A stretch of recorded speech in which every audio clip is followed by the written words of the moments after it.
best academy. Hi friends, welcome to Harish academy. ఈరోజు వార్తలు నిలిచిన జాతీయ అంతర్జాతీయ రాష్ట్రీయ అంశాల గురించి, వార్తలు నిలిచిన వ్యక్తులు, అవార్డులు, పుస్తకాలు, మరి క్రీడా సంబంధిత సమాచారం, ఒక్కొక్క అంశాన్ని వివరంగా తెలుసుకుందాం. ఈరోజు మన ఫస్ట్ టాపిక్ వచ్చేసి ఆర్టికల్ 356 ఈరోజు వార్తలు నిలిచింది.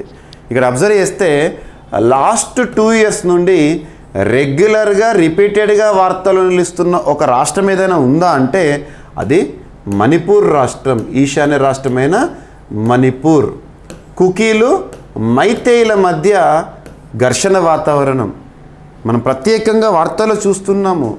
దేశంలో చాలామంది మేధావులు కూడా మణిపూర్ పైన మాట్లాడాలి అని చెప్పేసి ప్రభుత్వాన్ని కూడా అడిగారు. ఇటువంటి సందర్భాల్లో మణిపూర్లో ఇప్పుడు ఆర్టికల్ 356 అనేది అమల్లోకి రావడం చూసాము. ఆర్టికల్ 356. సో ఇక్కడ అబ్జర్వ్ చేస్తే మణిపూర్ రిలేటెడ్గా ఆర్టికల్ 356 డిస్కస్ చేయాల్సి ఉంటుంది. ఆర్టికల్ 356 దేశంలోనే అత్యున్నత చట్టమైన రాజ్యాంగంలో ఎన్నవ భాగంలో ఉంటుంది అంటే 18వ భాగం, part 18 of Indian constitution. Part 18 of Indian constitution, part 18 A article నుండి ఏ ఆర్టికల్ వరకు డీల్ చేస్తుంది అంటే ఆర్టికల్ 352 నుండి ఆర్టికల్ 360. ఆర్టికల్ 352 నుండి ఆర్టికల్ 360 పార్ట్ 18లో భాగంగా ఏ అంశం గురించి డీల్ చేస్తుంది అంటే ఎమర్జెన్సీ ప్రొవిజన్స్, అత్యవసర అధికారాలు అనే టాపిక్ని మనం ఇండియన్ పాలిటీ పాయింట్ ఆఫ్ వ్యూలో డిస్కస్ చేస్తాము. ఇక్కడ అబ్జర్వ్ చేస్తే రాజ్యాంగంలో 3 రకాల అత్యవసర పరిస్థితుల గురించి మెన్షన్ చేయడం జరిగింది. ఫస్ట్ వచ్చేసి ఆర్టికల్ 352 నేషనల్ ఎమర్జెన్సీ. సెకండ్ వచ్చేసి ఆర్టికల్ 356 ప్రెసిడెంట్స్ రూల్.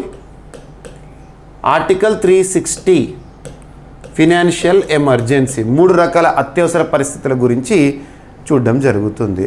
సో ఇక్కడ మనం చూడాల్సింది ఆర్టికల్ 356.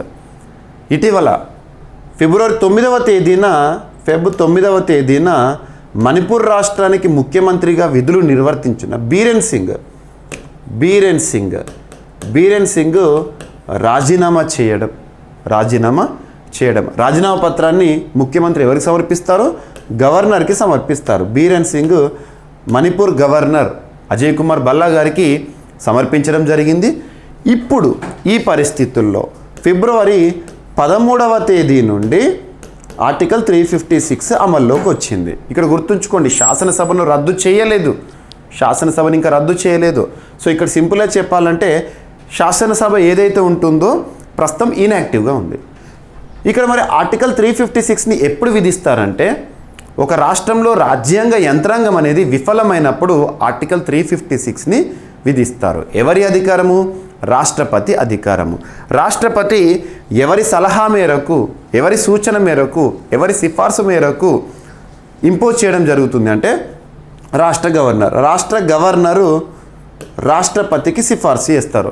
సో మణిపూర్లో రాజ్యాంగ యంత్రాంగం విఫలమైంది. ఇప్పుడు ప్రభుత్వాన్ని ఏర్పాటు చేసే పరిస్థితి లేదు కాబట్టి రాష్ట్రపతి పాలనను విధించండి అని చెప్పేసి సిఫార్సు చేస్తారు. మరి రాష్ట్రపతి గారు ఏం చేస్తారు? కేంద్ర మంత్రిమండలిని సంప్రదిస్తారు.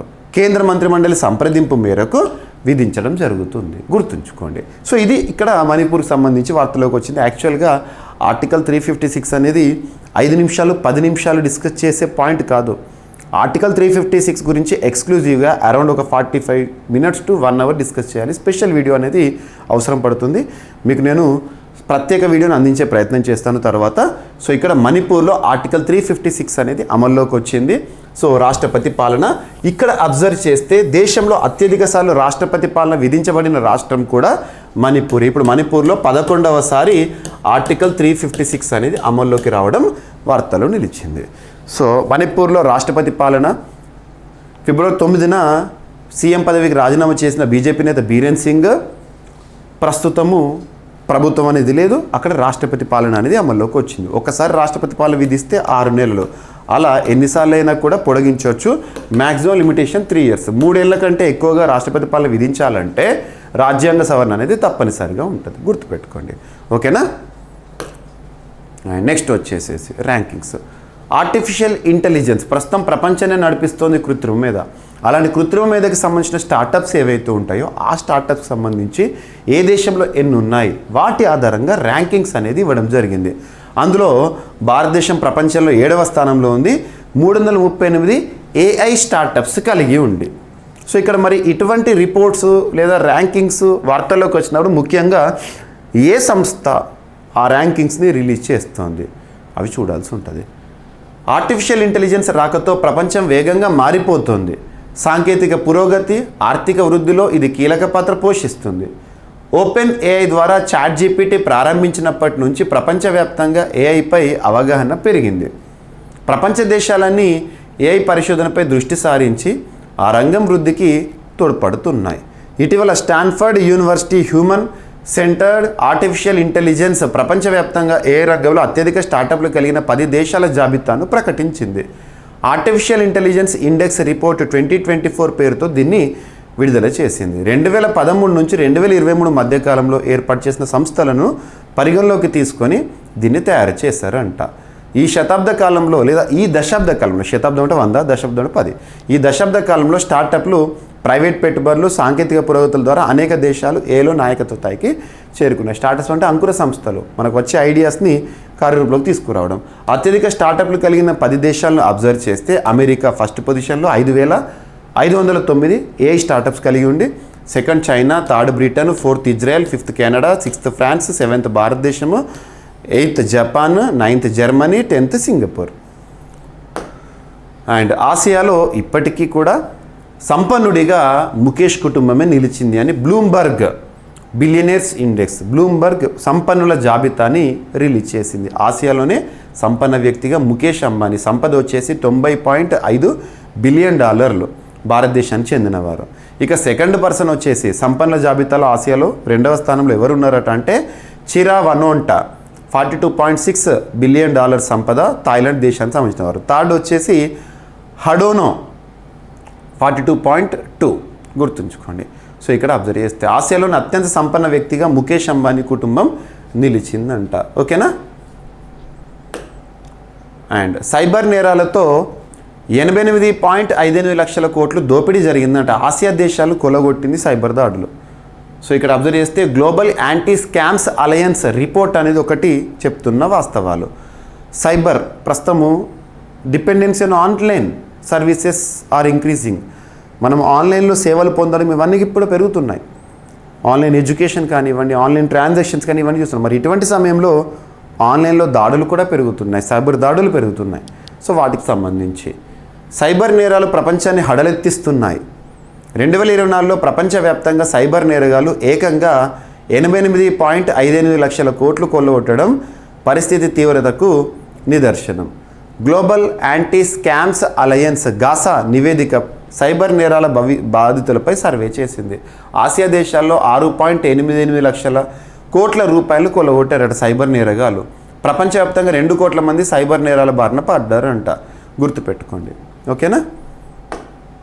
And neutrino, science and technology సంబంధించి సో న్యూట్రినోని సృష్టిస్తూ శాస్త్రవేత్తల వార్తల్లోకి వచ్చారు. న్యూట్రినో శక్తి, ఇప్పుడు సృష్టించబడిన న్యూట్రినో యొక్క శక్తి వచ్చేసి 220 బిలియన్ ఎలక్ట్రాన్ వోల్ట్స్ అంట. ఎవరు సృష్టించారో చూద్దాము.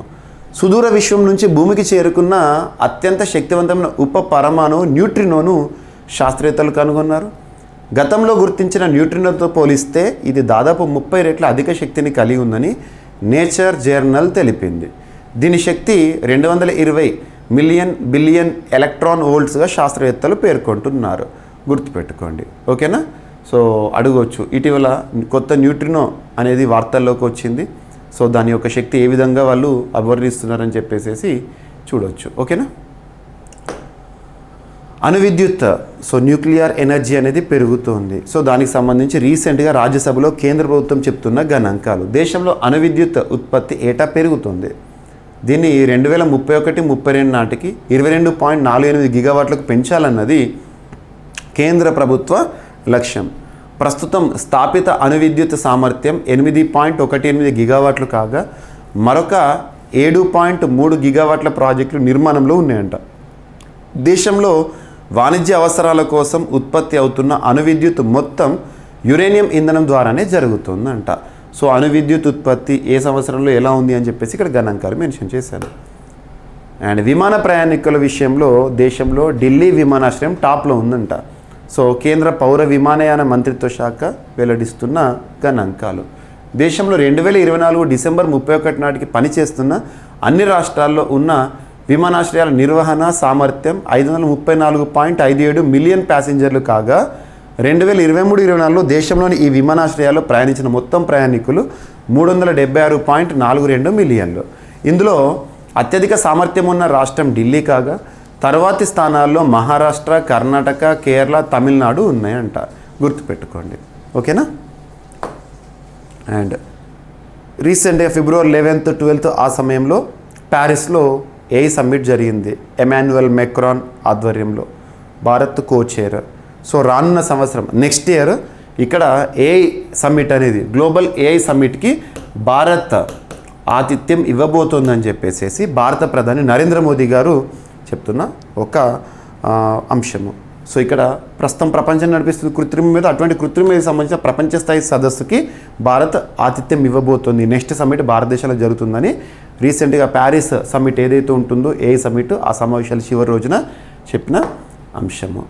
అండ్ నెక్స్ట్ రీసెంట్గా హర్యానా రాష్ట్ర ప్రభుత్వం ప్రారంభించిన ఒక ఇనిషియేటివ్ సాయిల్ హెల్త్ లేదా వ్యవసాయ అభివృద్ధి కార్యక్రమము హర్కేత్ స్వస్థకేత్ అనే ఒక అంశము. To boost soil health. So మృత్తికల యొక్క ఆరోగ్యము, దాని హెల్త్ లేదా మృత్తికా సారాన్ని పెంచడానికి సంబంధించి అవగాహన కల్పించే ఒక కార్యక్రమం సాయిల్ హెల్త్ కార్డ్ రిలేటెడ్గా. సో హర్కేత్ స్వస్థకేత్ అనే ఇనిషియేటివ్ ఇటీవల ఎక్కడ వార్తలకు వచ్చిందంటే హర్యానా. నెక్స్ట్ ఒక దేశానికి సంబంధించిన అధ్యక్షుడు ఇటీవల రాజీనామా సంబంధిత అంశంతో వార్తల్లోకి వచ్చారు. క్లాస్ లోహాన్నిస్ ఇటీవల తన పదవికి రాజీనామా చేస్తూ వార్తల్లోకి వచ్చాడు. ఏ దేశానికి సంబంధించిన వ్యక్తి అంటారు? రొమేనియా. సో రొమేనియా దేశానికి అధ్యక్షులుగా విధులు నిర్వర్తించిన వ్యక్తి ఇటీవల అధ్యక్ష పదవికి రాజీనామా చేస్తారు. తను ఇంపీచ్మెంట్ ఎదుర్కొనే అవకాశాలు ఉన్నాయి, అంటే అవిశ్వాస తీర్మానాన్ని ఎదుర్కొనే అవకాశాలు ఉన్నాయి. క్లాస్ లోహాన్నిస్.